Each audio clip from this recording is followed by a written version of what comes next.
안녕하십니까. 세상 읽어주는 남자 이상훈입니다. 오늘은 삼성의 급빛이라는 주제로 한 말씀 드리겠습니다. 엔비디아를 둘러싸고 많은 일이 벌어지고 있습니다.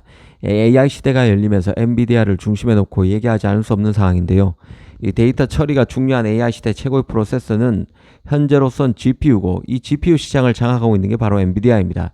엔비디아 칩 하나 가격이 5천만 원을 호가하자 빅테크들은 탈 엔비디아를 외치면서 자신의 서버에 최적화된 자체 칩 개발에 매진하면서도 한편으로는 당장 AI 경쟁에 뒤져서는 안 된다는 조바심에 엔비디아 GPU를 입도 선매하고 있는 게 현재의 모습입니다.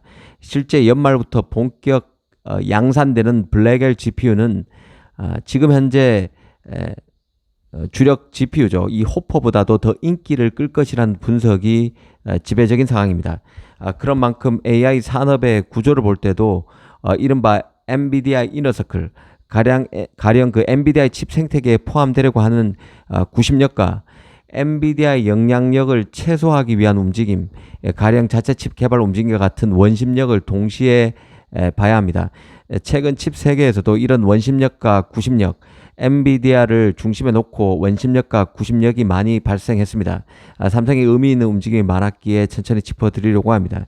일단 그 구심력부터 한번 보겠습니다. 아시다시피 삼성 HBM의 엔비디아 공급이 초읽기에 들어간 상황이라는 게 최근 블룸버그 보도에서도 또 한 번 드러났습니다.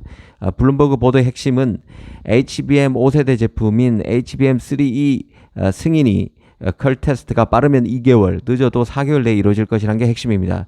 빠르면 3분기인 9월 말미에 8단과 12단 HBM3 컬 테스트가 끝난다는 얘기입니다. 이 아시다시피 하이닉스는 이미 컨퍼런스 콜을 통해서 올해 3분기 2024년 3분기에 HBM3 12단 제품의 양산에 들어가고 4분기부터 12단 제품 공급을 시작할 것이라고 했습니다. 단순 계산하면 삼성도 빠르면 9월, 늦어도 11월에 컬 테스트가 끝나고 연말부터 HBM3 12단 제품의 양산에 돌입할 수 있게 됩니다. 이 하이닉스보다는 조금 산술적으로 보면 늦을 수는 있지만 거의 같은 시기에 납품 경쟁이 가능하다고 볼 수 있습니다. HBM3 12단 제품은 아시다시피 H200 호퍼 200 GPU와 호퍼 다음 GPU인 블랙엘 GPU에 들어가는 칩입니다. 사실상 연말부터 공급된다고는 해도 실제로는 내년 3반기부터 본격적으로 납품되는 칩이 바로 HBM3입니다. 이렇게 보는 게 더 정밀하다는 얘기죠. 이 하이닉스가 밝힌 대로 내년 2분기쯤 되면 8단보다 12단 HBM3E 납품이 더 많아질 것으로 보이는 만큼 앞으로 메모리 업체 간 경쟁이 치열해질 것입니다.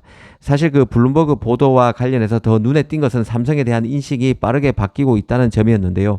이 모건 스탠리는 삼성이 내년인 2025년에 HBM 시장 점유율을 최소 10% 이상 늘릴 수 있을 것으로 봤습니다. 특히 삼성이 HBM 시장 진입에서 가장 늦었지만 HBM3E부터는 선두를 따라잡는 길이 열려 있다고 봤습니다. HBM3E부터는 선두로 치고 올라갈 수 있다고도 본 것이죠. 그 가능성을 닫지 않았습니다. 이 하이닉스와 마이크론과는 비교하기 어려운 삼성의 경쟁력을 다시 한번 거론했는데요. 바로 탄탄한 재정과 여기에 기반한 강력한 삼성의 생산 능력입니다. 엔비디아 컬 테스트 통과와 함께 생산량이 삼성 HBM 생산량이 급격히 늘어날 수 있다는 뜻인데요. 하이닉스와 마이크론이 강대한 메모리 시장을 떠받치기에는 한계가 뚜렷하다는 것입니다. 이 기억나시는 분이 있겠지만 대만 시장 조사업체 트렌드포스의 경우는 지난 3월 말만 해도 올해인 2024년 HBM 생산 캐파가 삼성은 웨이퍼 기준으로 월간 13만 장, 하이닉스는 월간 12만 장 혹은 12만 5천 장 수준으로 삼성이 앞설 것으로 봤습니다. 그만큼 삼성의 엔비디아 컬 테스트 통과가 생각보다 계속 지연됐다는 의미도 있겠지만 한편으로 삼성의 투자 여력, 생산 여력이 경쟁사를 압도한다는 뜻도 내포되어 있다는 생각입니다. 엔비디아의 HBM 공급이 가능해지면서 삼성도 AI 수혜가 본격적으로 시작될 것으로 봅니다. 이번엔 탈 엔비디아 흐름과 관련해서 삼성의 영향을 한번 보겠습니다. 애플이 자신의 AI 시스템인 인텔리전스의 엔비디아 GPU가 아닌 구글의 TPU를 선택했다는 소식이 있었죠. 애플이 자신의 AI 모델을 훈련하기 위해서 호퍼 GPU가 아닌 구글이 자체 설계한 커스텀 칩인 TPU를 쓴다는 얘기입니다. 엔비디아 칩이 워낙 비싸고 전력 소모도 심하다 보니 이 가성비가 뛰어난 TPU를 애플이 자신의 서버에 탑재할 칩으로 납점했다는 뜻입니다.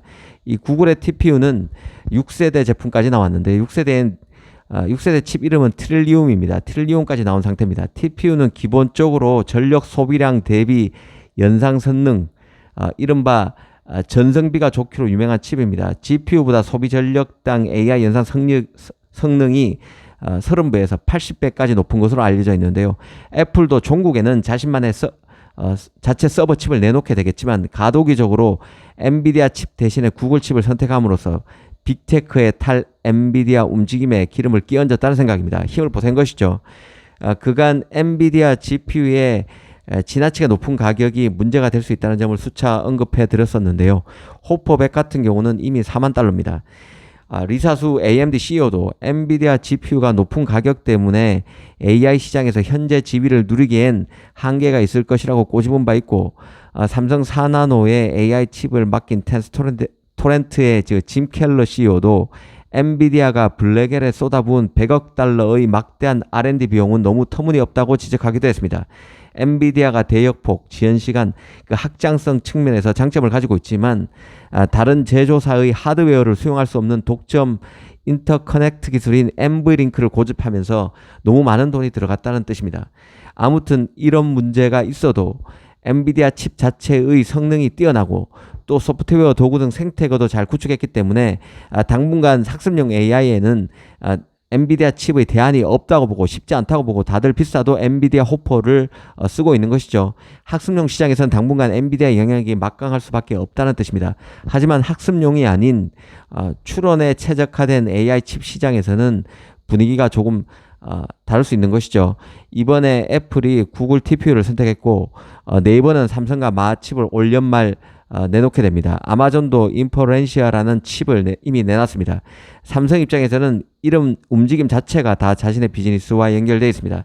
당장 AI 칩의 승리 조합이었던 GPU와 HBM 조합이 앞으로 더 다양화될 것입니다. TPU 같은 경우는 HBM이 들어갑니다. 6세대 TPU인 트릴리움에는 삼성과 하이닉스 HBM3E가 탑재되고 있습니다. 대부분의 자체 개발 AI 칩에는 HBM이 들어가지만 앞으로 LPDDR 등 전력 소모에 특화된 다른 메모리도 들어갈 가능성이 있는 것이죠.